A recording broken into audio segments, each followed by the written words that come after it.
Perhaps some of you have been to Mammoth Cave National Park in Kentucky. It's the longest cave system known in the world, and it's located less than 30 miles from where I'm standing. Its history dates back thousands of years. But on February 12, 2014, a much smaller new cave was formed spontaneously. And to the utter disbelief of Corvette enthusiasts around the world, it opened up squarely beneath the National Corvette Museum in Bowling Green. About 5:30 in the morning of that Wednesday, a sinkhole collapsed and literally swallowed 8 near priceless and historic Corvettes. It was a story that within hours had circled the globe, and it remains a story that museum staff continue to live, in their own words. Well, it was just a little after 6 in the morning, and I received a phone call from Betty Hardison, and Betty said, "Wendell, I think you need to come to the museum. The floor has fallen in the Sky Dome and we've lost some Corvettes." It's never a good thing when in the morning before the museum's even opened, you get multiple phone calls and texts saying what's going on at the museum, something has happened, there are fire trucks, and you just never know what to expect. And obviously sinkhole is never the first thing on anyone's mind. So immediately the news picked it up and ran with it. And so it was on the news before many of us staff members really knew what had happened. I'm thinking as I'm driving down here that surely she meant that the roof had fallen in and had done some damage to Corvettes. And it wasn't until I actually walked in and saw the massive sinkhole that I truly had a grasp of what all had taken place. As I walked into the Sky Dome or into the museum, you felt this sense of something was wrong, and you couldn't help to have your emotions wrapped up in it. It's this place is special to us, and to see these cars, and in that shape it hurt. As Corvette enthusiasts everywhere soon learned, the sinkhole had opened up beneath the iconic Sky Dome of the museum. First views showed that it was bad, but it could have been so much worse.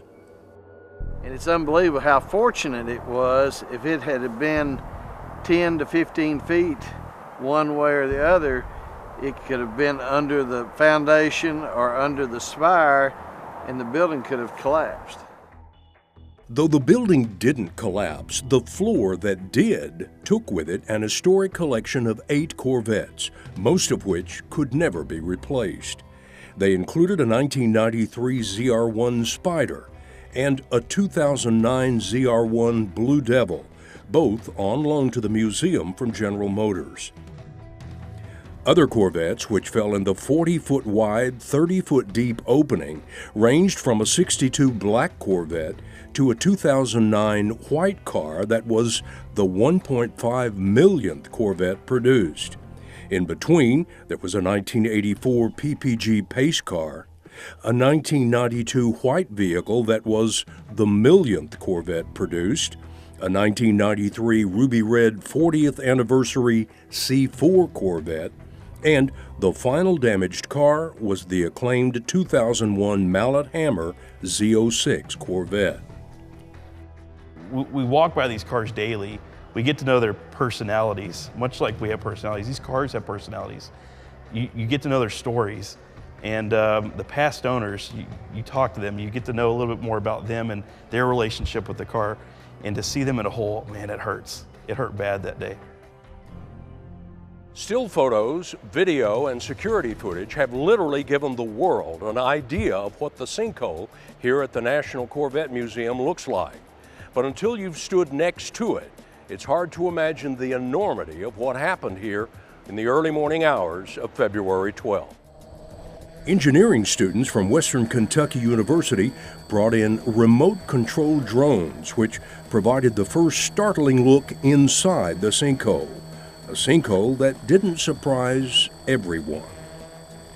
It's relatively common, it's a typical type of sinkhole we have in the area. It's a collapse.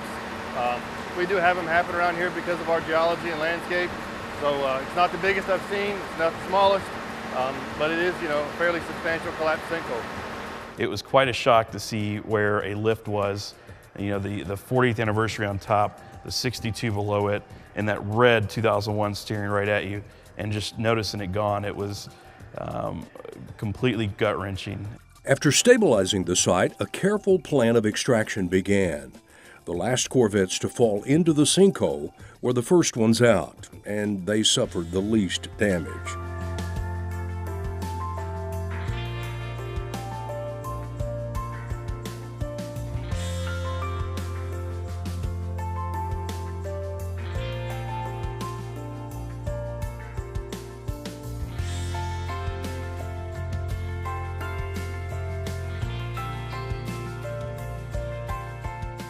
But as removals continued in the following days and weeks, it became apparent that damage to the vehicles was much more severe.